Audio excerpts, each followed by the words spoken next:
Culture Amidst Globalization by Jem T. Soriano, PhD.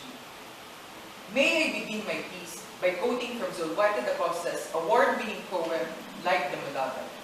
Quote, "We, the Filipinos of today, are soft, easygoing, parasitic, frivolous, inconstant, indolent, and efficient. Would you have me to sugarcoat you?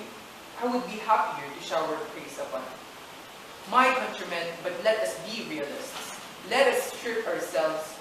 Youth of the land, you are a bitter pill to swallow." Unquote. These were the words of a man who won the first Commonwealth Literary Award for Poetry more than half a century ago. His was a serious accusation against the Filipino during his time. For the moment, however, I shall suspend my comment on such an indictment. My fellow contestant on stage, distinguished members of judges, ladies and gentlemen, for this year, our theme is the Filipino culture amidst globalization.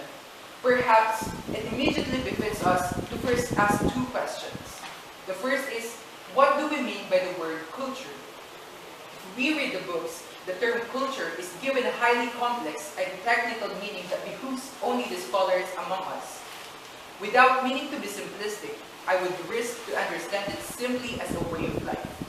The Filipino culture, therefore, refers to the Filipino way of life, his worldview, his integrated patterns of knowledge, belief, and behavior which have developed through the ages and which the succeeding generations are expected to imbibe unless drastic and radical interventions come into play.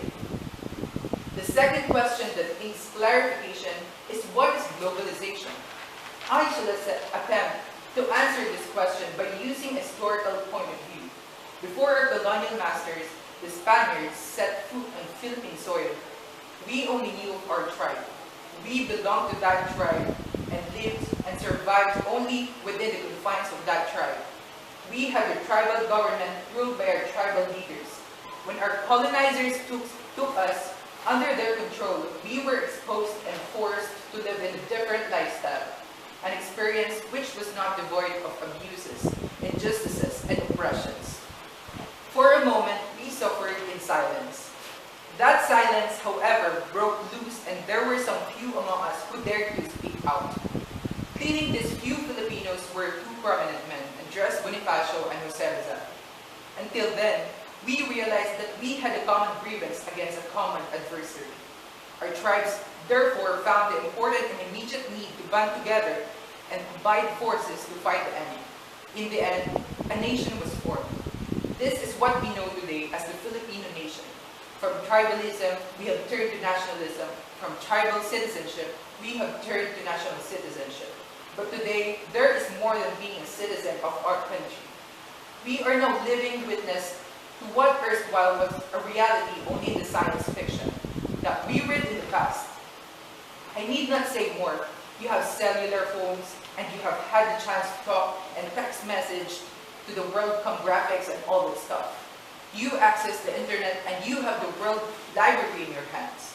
The world has become a village, a global village. It has shrunk to what probably used to be your tribe. Thanks and no thanks to the information highway through which global information have traveled in amazing speed. Today, we have become a global citizen too. Let me add, in haste though, that there is more to globalization than the mere speedy flow of information to and from our country.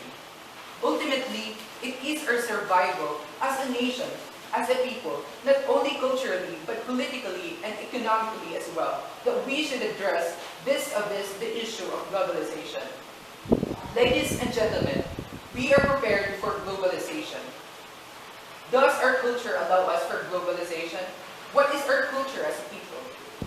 Let us all together pause for a while and take a hard look at ourselves. Let me now take you back to the indictment so loudly raised by the Costa. Are we the same Filipinos today whom he accused as bitter pills to swallow? Because we are soft, easygoing, parasitic, frivolous, inconstant, indolent, and inefficient? Is this still our way of life, our culture as people? I find it objectionable to say yes, but I cannot say no because we seem to suffer from cultural ambivalence. There is much strange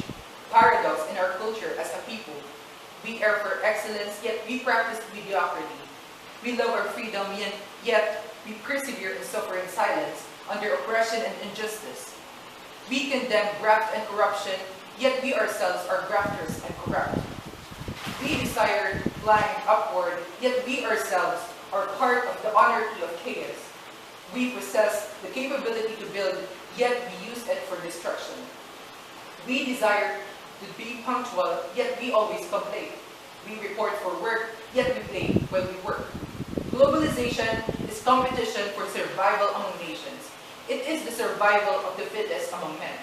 It shall determine who in the human race has the right to live in this world. Unless we take definite decisions for ourselves to get our acts together, globalization shall be forth the most tragic disaster. Ladies and gentlemen, I do not mean to moralize, but we have to face squarely our problem as a nation. We cannot delude ourselves into thinking that we are doing right, that we are a great nation, that we are great as any other nation when there is much in us to be done and undone.